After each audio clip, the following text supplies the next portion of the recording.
because I kept setting stuff that would cancel all the time. Hmm. Yep. Jim forgot to take his daughter to ballet because of it. And he's all, never again. Because I kept setting stuff that would. My daughter doing ballet would be fun to watch. I did ballet as a kid. I was like 2. That would also be fun to watch. Yeah, my mom put me in ballet so that she wouldn't have to take me one place and take my sister a different place. And I think that's what set me up for failure in life is putting me around that many women and making me feel comfortable. Now my wife wants to know why I'm always flirting. Come on now. As a child. Kidding. But I am very graceful. You should have seen me the other day. Mikey saw me. I was one wheel in a dolly with a giant wood thing on it. Just Danger Dan mode, but my balance, I am as graceful as a house cat.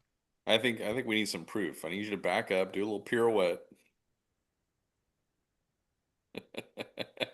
I was 3, Jim. I don't know what a pirouette is. I don't either, but I know it's a ballet thing. It sounded ballet-ish. All right. What are your wins or celebrations? Something you're just praying dang proud of. Praying dang out proud. Someone right here just thought they had a stroke. Their like brains like it's not a good thing. I have a buyer. Well, this is going to be a multi-phase win. I met her like at one of my first ever open houses when I started almost 2 years ago. And she wasn't able to buy at that time because her credit made good money, but her credit, post-divorce, adult kids, all that song and dance, legitimately worked really hard on it because we got with a lender and planned it out. And we are going to be submitting an offer on a house for her today. Nice. Nice. Super excited for her. I got a sell by on a past client from wishing them happy birthday on Facebook. There you go. That's all it takes. What other wins and celebrations are out there? Anyone got a win or celebration, or maybe turn their camera on and tell us about their first closing that just happened yesterday, Charles Donnelly? I'm just saying that there might be. I was about to do it. He was putting his eyebrows on. Listen, don't steal my thunder. I was keeping my camera off because my head is shaved right now. So I didn't want to show you guys that. Well. We don't care. Yeah, so first closing was yesterday. There's a little hiccup. Title had requested funding the 17th instead of the 16th. Love you too, Audra. But we got it fixed and it did record yesterday. Congratulations on your first closing, man. Thank you. Now you're a real boy. I know. Are you moving, packing, or what's going on with this? No, this is where I have my desktop set up. It's in my storage room. Hey, dude, no shame there. You should see mine at home. Yours is a laundry room, isn't it, Dan? Mine's in a laundry room. So where his sauna and his 3D printer and all the things. So wow. We have a 7,000 square foot house, and no, I'm not being facetious. And my office is roughly 200 of that. That's funny. It's my office, sauna, gym, and 3D print shop because the kids and my wife get everything else. I was actually thinking about building a place in the basement, but since this is recorded and you asked the IRS, Dan's office you have is the largest room in the house. No, you have a basement in that house? No, I call it the basement because the garage goes downstairs. Oh, I was like, how did we not get a tour of that at the Christmas party? Yeah, no, I walked out there. I saw that. I was like, that's not creepy or anything, Dan. Listen, Eric, keep your ghost to yourself, okay? It's not, Eric, because my house is protected by good juju and ravens. And cannons. And cannons. Cannons? I didn't see no cannons. You didn't? No. You were standing by one the entire night. Was I? Yes. Oh, I never Shit. Mikey's shaking his head because he knows how many cannons are in that house, and they're all functional. Yeah, quite literally, there was 2 cannons in the living room. One of them you can't see because it's buried in pillows right now, but Charles, super proud of you. The link that was sent to you this morning isn't going to change anytime soon, so go ahead and put it on your calendar so you can be a part of this morning call more consistently. The one thing that I Yes. see is when people show up here more, they get paid more. Hey, fancy. Yeah. Thank you.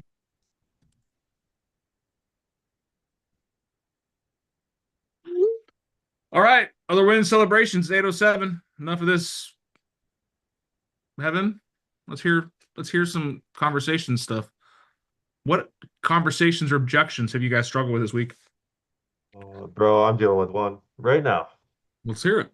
All right, so we are under contract and we're supposed to close on the 30th. My client is very motivated to buy because they're getting divorced and have to leave the house, right? So they gave me the impossible task of finding a livable house for $150,000. Let's manufacture a home. Found it. Cool thing is, this property for $150,000 comes with 2 parcels of land, both with houses on it for the price of one.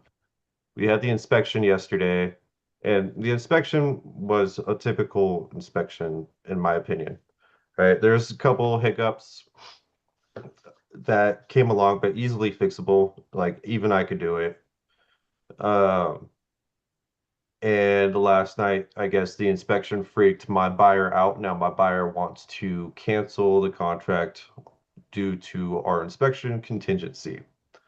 Now I work with a phenomenal home inspector, phenomenal. They're awesome. They asked me what I thought about the inspection. I was like, it's a typical inspection to me. Like it's normal wear and tear. Yeah, there are some, not so normal things wrong, but they're all very fixable.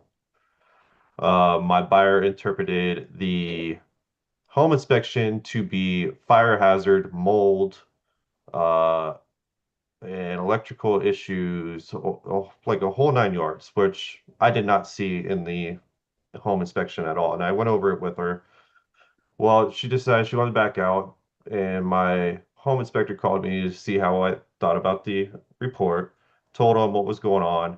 My home inspector is going to reach out to them and interpret the home inspection to them because a lot of what they put in the home inspection is to cover their own butts for insurance purposes.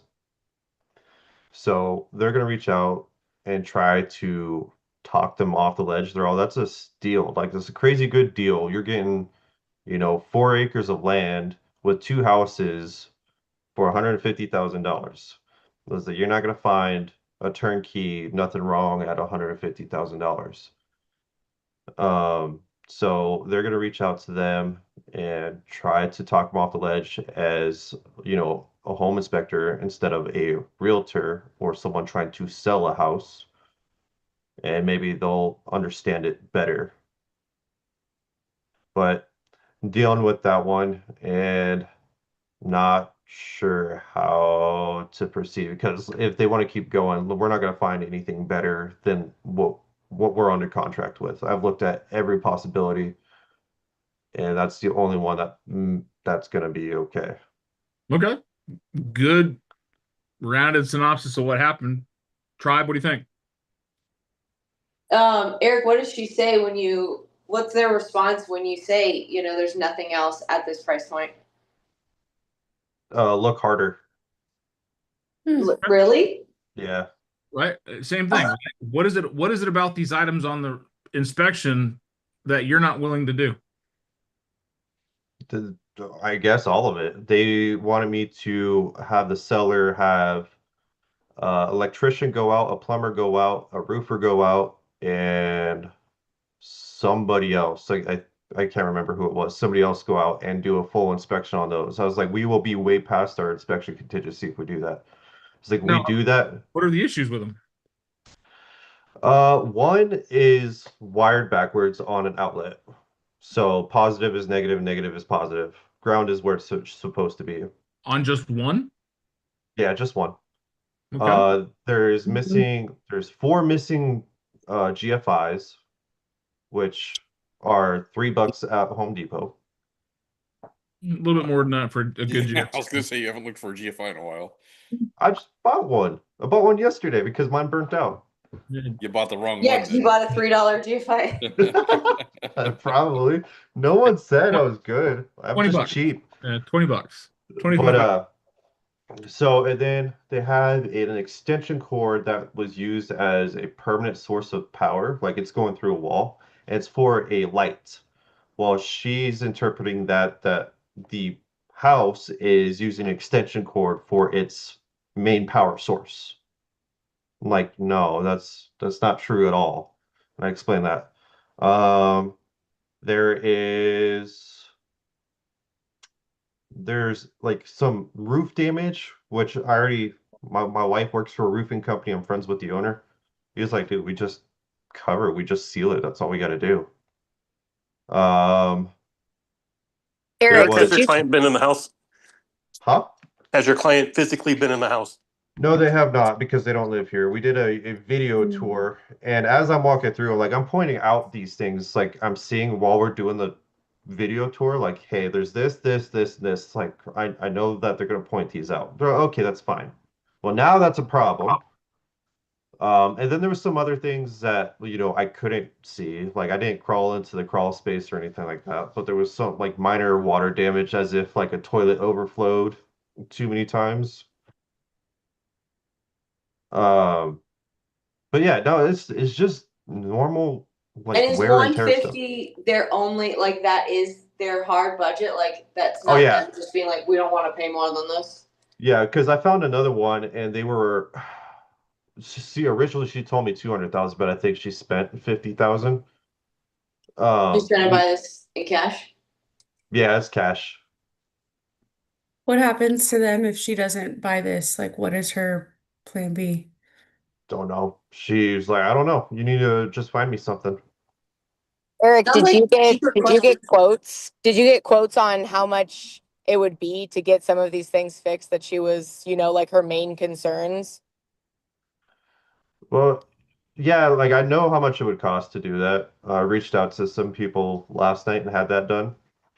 Just that as like an idea. I haven't written up the Binzer yet for a cancellation because the home inspector's gonna call and, try to talk her off the ledge. But so I did get quotes, and for the things to fix, it's like $2,500 to fix everything. Um, so I haven't sent that over to her yet.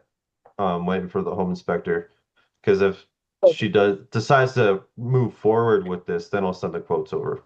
Yeah, Why I don't just you think just that send them now? sometimes like send them now. I think that sometimes things sound a lot more expensive than they are, and then you're like, oh, it's $2,500. She's like, oh, maybe Like, that's come totally with, fine. yeah, we've talked about like bring the solution, find the solution ahead of time.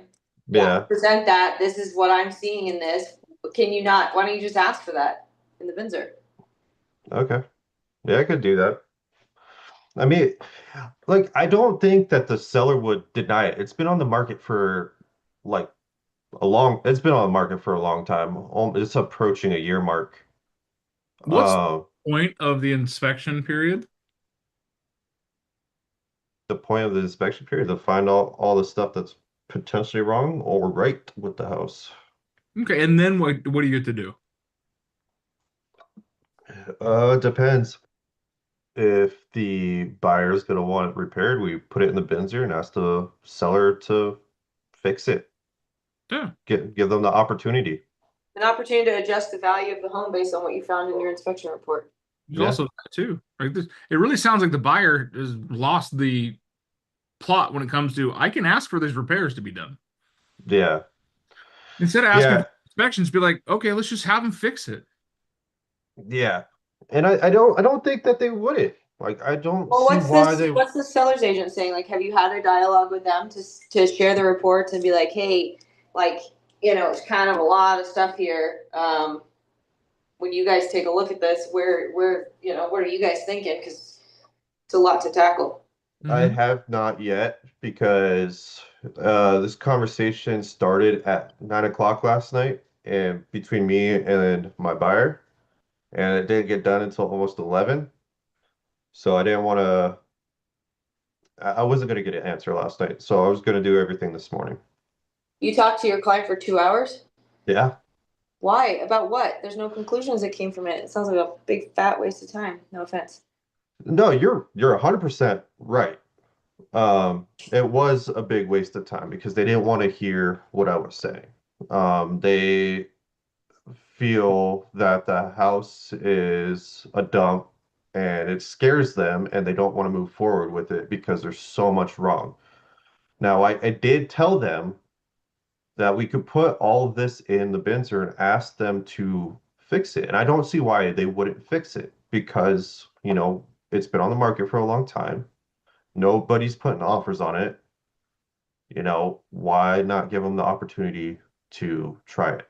This is my And it- high D showing, but I just literally cut to the chase. I get with the listing agent, share the results. Hey, this is what we're looking at. My buyer's getting cold feet. I'd really like to keep this together. Here's what I'd like to present. What can we make happen? Can you talk to your side? I'll talk to my side. And then you present your quotes to your buyer. This Yeah. is what I've already, you know, it sounds like they're willing to play ball with us. If Yeah. we can get this, is that a win for you? Can we move forward? And Okay. if not, like Fabi said, I think it was Fabi that was talking about, like, or maybe it was Caitlin, like, what's the plan B? You know, and the answer's not just look harder. Like, we've literally looked at everything that's out there. Yeah. Can you afford to wait? Can you wait longer? If it's not this one and there's nothing else out there.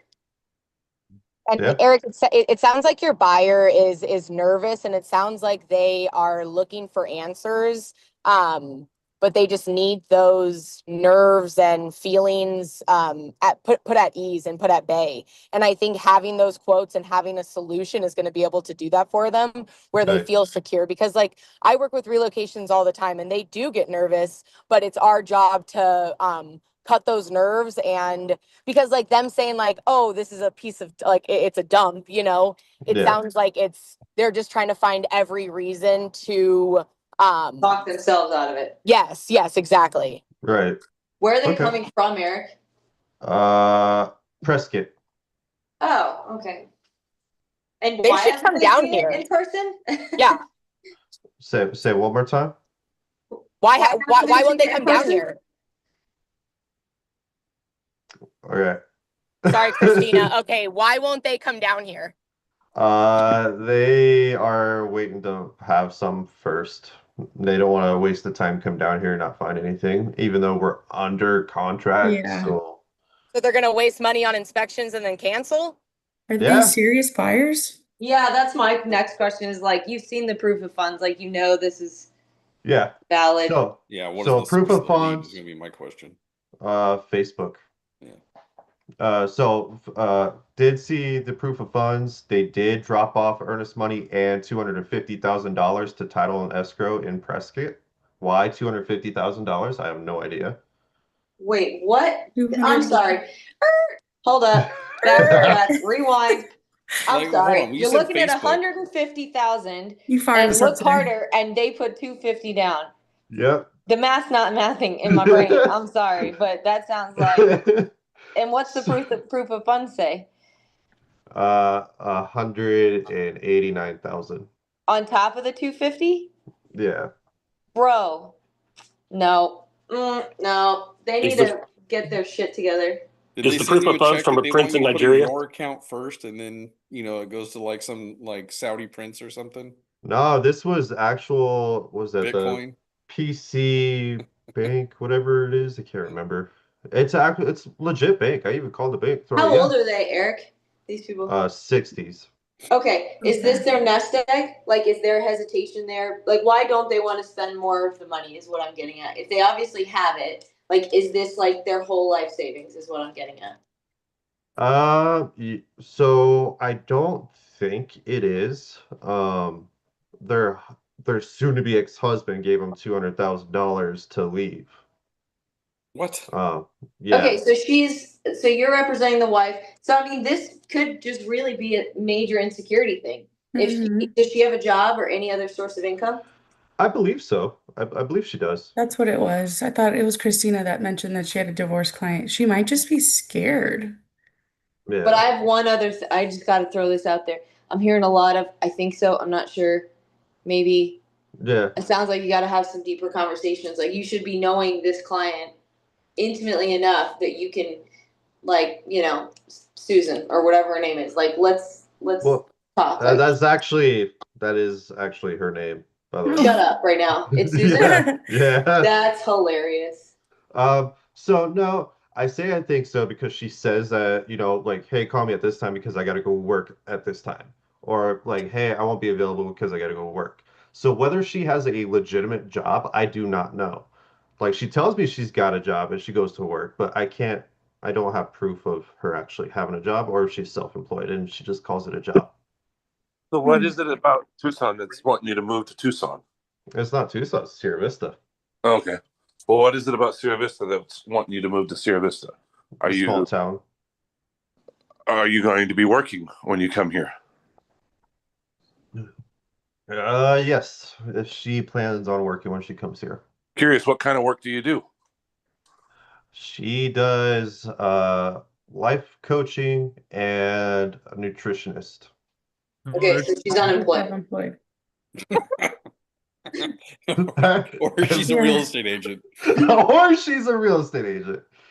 So she's feast or famine, just like I mean, it sounds like that's like all the money she's got, and she's scared, and she doesn't want to make a bad decision. I mean, it's like everything we talk about, and Yeah. the reality has to be, that's that come to Jesus conversation. Is like, I get it, I understand, and I don't want you to do something you are going to regret. So how do we make this feel good for you? Like, Yeah. Here's our options on the table. I wish I could change them to be perfect for you, but I can't. And here's what we're working with is we've got Right. this one. We can go in and ask for something, these to be done. If that happens, is that going to feel good for you? Let's call it a win and, get Mhm. this house for you. And if not, then our options are you sit and wait longer and we look to see if something else in this price range comes up, which as we've seen is not very common, or we increase this purchase price. What would you Yeah. like to do? Eric, I was going to ask you, are you trying to talk her into this one? Or are you trying to convince her, like, are you trying to talk her into it? Or are you trying to guide her through what it needs?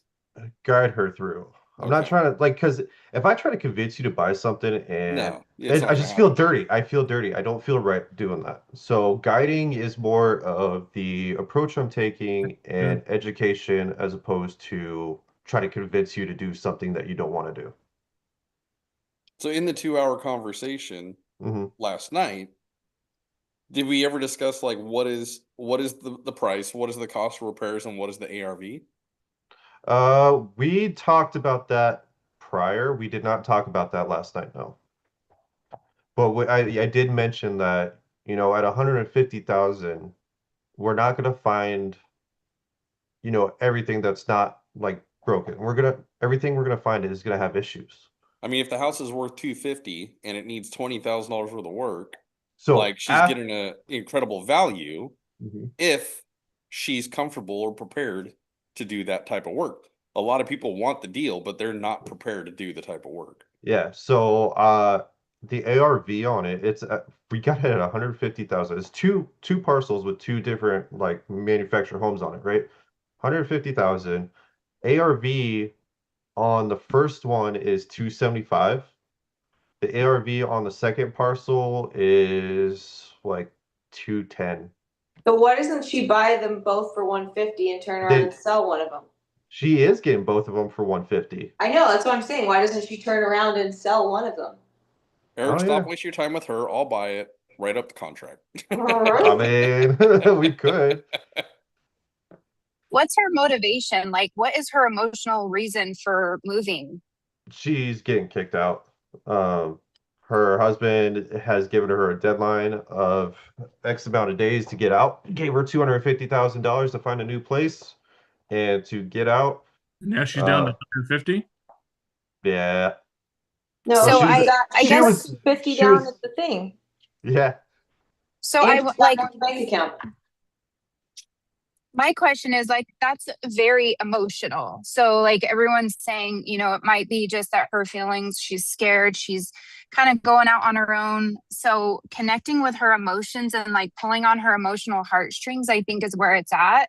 It's not really about the house. It sounds like it's more about like, this is a dump. I don't know. Am I making the right decision? And so pulling on those heartstrings and really saying like, well, here's your scenario. Like you have to move. What, Yeah. you know, asking her the questions of like, okay, look at this scenario versus look at this scenario, and which one's worse? Like essentially which shit sandwich is better? Yeah. And then get Yeah. her to kind of like figure out like, okay, yeah, this fucking sucks, but it's a better tasting sandwich than the alternative. And Yeah. making her get like to think about that in that way, because divorce freaking sucks, and being Yep. kicked out and like pushed out into the wild, that's fucking scary. Yeah. No, 100%, especially as someone who has recently been divorced. When you go through that, I had someone who was able to fix things at the house that I didn't have to worry about. So maybe this is like a skill set that she doesn't have and it makes her nervous. Yeah. Exactly. That's What what if I you had think those the pieces root. in place? Well, and if she doesn't, if she got kicked out, if she's able to get kicked out of this place with this dude, she sounds like she doesn't have any ownership in it.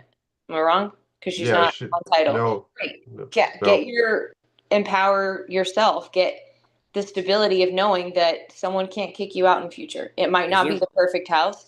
It doesn't have to be your forever house. It just has to be the next step. And here's Right. the options. We can do this or ask for this. And you could even explore, you know, selling off this other one, having that be a rental. I don't know if that's feasible Yeah, with that's where all you're I'd at, say. but Passive income Yeah. opportunities. Yeah, put Yeah. the power in It- her hands. It Yeah, is passive income because there's no Another thing- mortgage. Another thing you can do, Eric, too, is since she's probably feeling like this is above her skill set, like she was saying, get a list of contractors or handymen or people so that she feels so secure that when she's out here, she knows who to go to, who to call, what to do when she's feeling cold feet again. Because Yeah. she's probably thinking down the line, like, I'm going to get into this situation. It's over my head. What am I going to do if something happens and she has no resources out here? Yeah. Also, I'm gonna call too, Eric and talk to him for 2 hours. Yeah. One thing too is you mentioned that you're coming up on your contingency deadlines. Yep. You know, it's been on the market for a minute, you said, right? So Yeah. even tell the seller, hey, look, can we get an extension? And then find some of the people locally to do the things that she's concerned about and get hard actual estimates from these people and say, hey, look, I set up the electrician, the this, the that, the whatever. This guy's 5,000, this guy's 2,000, this guy's 10,000, whatever. With the information you have, are you prepared to move forward? Yeah. Okay. Got a lot I could do here. Really glad that we had this conversation then. Mhm. Me too. Me too. Because I'm sitting here like I don't know. It was a kick in the gut last night. I'm like, When she backs out, send me the details. I will. Your inspector should talk to every client though, so that they hear it from them. That way, it's not coming from you. So that's I agree with that. I like to be present at all my home inspections, just so I have information. But at the same time, I'm not a home inspector, so And then she has no emotional tie because she hasn't seen it, and I've been there too, and that's just really hard. If there was any way to get her down there to see it. say what? You guys want to say hi to Colleen? Say, come here, Colleen. Come say hi to everybody. Say, hi, Colleen. Hi, Colleen. Hello, everyone. Good morning. You guys don't know morning. who Colleen is. Your life is missing because she brought me wine. That's nice. Thank you for that. That's very sweet of you. You bet. All right, guys. Have a great day. Get after Thank it. you guys. Cool. Thank Say you hi. everybody.